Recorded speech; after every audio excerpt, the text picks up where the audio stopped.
Greetings and welcome to What's New with Human Design, in which we follow the journey of the sun and the earth around the human design mandala. Hi everyone, Maggie here. Today is March 2nd, 2021, and it is my birthday month, and I'm always excited with this time of year. It's the time of Ostara is coming, of springtime, so you'll get to hear more about that from me over the next few weeks.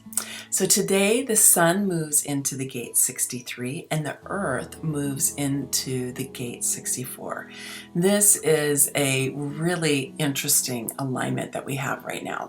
So the sun moving into gate 63, the 63 is, they're actually both on the head. One has to do with the right brain, one has to do with the left brain.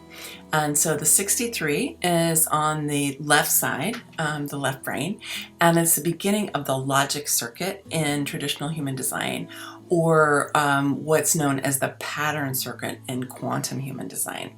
So this is collective circuitry, and it's about the big stuff, if you will, okay? It's about big perspective. It includes being able to either view globally, right? Be able to think globally, view globally, or at least with multiple tribes, not just your own tribe. The gate 63 is on the head center. It's one of 3 gates on the head center, all of which are portals for divine source energy or cosmic energy to be coming downpouring of light and prana, life force energy, divine inspiration, and so on through the head. And this one initiates this logic or pattern circuit. In traditional human design, this gate is called doubt, which is kind of an unfortunate name in my view. The scientific method is in the logic circuit or in the pattern circuit, and the story goes that in science begins with doubt. Okay, I don't think science at its best begins with doubt. I think science at its best begins with curiosity, which is what Karen Curry Parker, my mentor, renamed this gate in quantum human design as curiosity, and also creativity. Science at its best is very, very creative, and so it has both curiosity and creativity to it. And so this idea of doubt, I think, really comes a little bit later, where we're questioning whether or not, for example, different kinds of assertions. But if you think of curiosity and creativity, what that's going to do is, we're looking at the natural world, right? That's how science begins, is looking at the natural world and wanting to understand how things work. And then that's why we get the laws of physics, right? We start to understand gravity, for example. Also looking at biology. Wow, the world is full of amazing living organisms of all shapes and sizes and purposes. What an incredible thing to study. And so on. You can study the earth and geology, and there's lots of different areas of science. And so I think it's the curiosity and the desire and the creativity that drives. Then you create a hypothesis, right? I think this might be true. And then we need to test it to find out if it's true. And that's what the scientific method requires. It is an energy about being able to quantify, being able to count, categorize, analyze, strategize about how to do an experiment, and whether or not the experiment is going to actually prove what you want it to prove. So all of those are logical operations, if you will. And they are started here with this gate 63. And doubt, I think, comes in when it's like, I'm not sure if this thing that we've been studying, we've seen all the different pieces of it, or if we've done the experiment correctly, or if the data we're getting is telling us what we want to get it, right? So doubt can have a place in there, but if it turns into skepticism, then it really starts to shut things down. So it does not have to go that way. Sometimes people who are scientists or been trained in science can definitely have that kind of, I don't believe it, you have to prove it to me attitude. And this, I think, comes from being kind of myopic and only being able to see and believe what science can show them. And unfortunately, this can lead to discounting what cannot be counted or quantified or analyzed logically, things that are not linear, and can't be replicated, for example. And we've been living in a time with a lot of negative consequences of our over-reliance on belief in science to the dismissal of, well, pretty much everything else. So I think it's not a great place to start from, that skepticism, that doubt. It shuts down inquiry, it shuts down camaraderie, whereas curiosity opens up possibilities and invites other people in. And it's important to remember that the head center is not the thinking part of the head. The head center in human design is all about inspiration. It's all about possibility. It's all about the 61 in quantum human design called wonder. It used to be the gate of inspiration, the gate of wonder, right? It's that kind of open, expansive, broad-reaching type of energy. It's not definitive and logical and replicatable and linear and that sort of thing. It's not until we get down into the ajna, which is where we get the thinking brain, where we get analysis of data, and really looking at the storage of a lot of information and so on. So they're actually quite different in character. So let's remember that Pluto, the god of the underworld and transformation, is in the gate 61, which is also on the head, and he's been there for quite some time, and he's going to be there. And what this means, I did talk about him back in episode 1, so you can go back and check it out there if you missed it. So we actually have all 3 of the gates that are plugged into superconsciousness in the head, all defined right now. And so the sun is in the 63, which is the left brain. Pluto is in the center here, the 61, which is the beginning of the knowing circuit. And then we have the Earth that's in the gate 64, which again is also on the head. It's also on the head center, but it could not be more different than what we get in the 63. It is the beginning of the sensing circuit, and the sensing circuit is it's the right-brained, left-bodied, and it's abstract, it's creative, it's about being plugged into a sense of oneness, that everything is interconnected, it's sensual, it's experiential. We experience life through the body in this sensing circuit. So it's very, very different. It's really the 2 different sides of the brain. Again, in traditional human design, we don't get a very inspiring name, which is called confusion. And this energy can be confusing to others if they're coming at it expecting it to be logical. Or rational or linear and so on. But it's not, okay? It's not. So if you can flip your expectation, then it doesn't have to be confusing at all. You just might need to be able to open up a different kind of perception in order to be able to receive it. Now, Karen has renamed this gate Divine Transference in Quantum Human Design. And her point here is that this is one of the portals to superconsciousness, okay? Or to divine guidance or to inspiration. And its insights are only confusing if you're trying to squeeze it into a logical box. And it simply does not fit there, okay? It does not fit there, and it will escape your efforts to figure it out with your thinking mind. I hear people say that all the time. I need to figure it out. In human design, we really move away from that.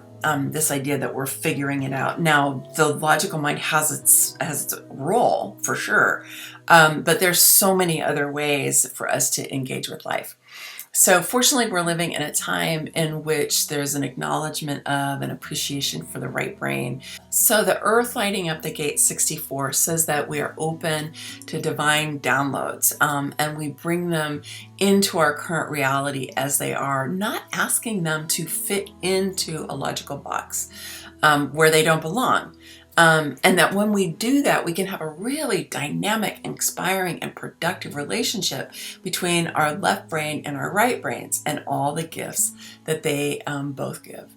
In fact, in this configuration, a more abstract, creative, and sensual way of being grounded helps us to ground this logical curiosity, helping to keep it in a more expansive realms of possibility rather than closing down into doubt and skepticism. So you can see that the buoyancy, if you will, of the 64 will really help with the 63. This might seem a little topsy-turvy in the sense that, we've got this more expansive energy down in the earth and this more logical in our sun. But play around with it, give it a try, and see what happens. Just remember, human design is a huge experiment. It's all about experimenting. So give it a try and see what it's like for you. So this week you have the opportunity to tap into the gifts of your whole being. Your logic and your creativity, your mind and your sensuality, your ability to receive divinely inspired and transmitted insights, and your ability to plan and analyze and strategize. Your challenge will be to show these energies how to dance with each other rather than butting heads with one another, okay, in your consciousness. Our culture privileges logic, right, and reason, and what's analytical and strategic and so on. So you may want to emphasize more the creative and experiential aspects, because that might help you come more into balance. And just beware if you fall into doubt or confusion. Know that if you've succumbed to either the shadow aspect or the disempowered aspect associated particularly with the 63. But with what I've shared with you today, you'll be able to, right yourself and get back on track to begin again your playful explorations into what is possible for you and your life. Also today, Uranus changes gates. Uranus is a powerful energy. It's a big planet and it's slow moving, and it takes a long time to move through astrological signs, like 7 years. It's now in Taurus, and that's a whole nother lesson. And then it takes about a couple months. I guess it moved into the 27, the end of November. So that's December, January, February. So it's like 3 months in the 27. And then it just moved into the 24. Now there's a very interesting thing that happens here, because with the 24 is the mate of the 61. So those two coming together with Pluto in the 61 and Uranus in the 24, we've got a defined defined channel between the two of them that also defines the head and defines the ajna. But it's being defined through the knowing circuit. So the 24 is the mate of the 61. I was just talking about the 61 as the gate of inspiration or the gate of wonder. It's the beginning of the knowing circuit. You definitely get divine downloads through there, and also just a sense of knowing about things. There's I know in one thing that I read, it was like an omniscience. Right? I don't know about the actually all-knowing, but there is a sense of knowing a lot of things intuitively. I have this defined in my chart. So the 24 receives that from the 61, and then it sorts through it, it filters through it. It's like, okay, what is this of useful for us, right? And again, Karen has named this the gate of blessings. Which is a beautiful way of thinking of it, right? It's like looking at all of these different insights and inspirations that are coming in, and says, okay, what are the blessings that we want to receive and keep bringing into the system through the circuitry? In traditional human design, it was called rationalization, which again is a little kind of unfortunate terminology. for this energy. But what it really is about is a little bit of a, oh, there's all this information coming in, right? And then there's a little bit of a, okay, let's see what's useful. I think rationalization is a little bit too strong, although it does fit with the character of the ajna, because the ajna is, like I said, it's more of your thinking mind. It's more of a logical energy. But the idea that it's blessings and we're receiving the blessings, I think is really beautiful. So that's where Uranus is. It's what it's lighting up, what it's going to be lighting up for the next few months.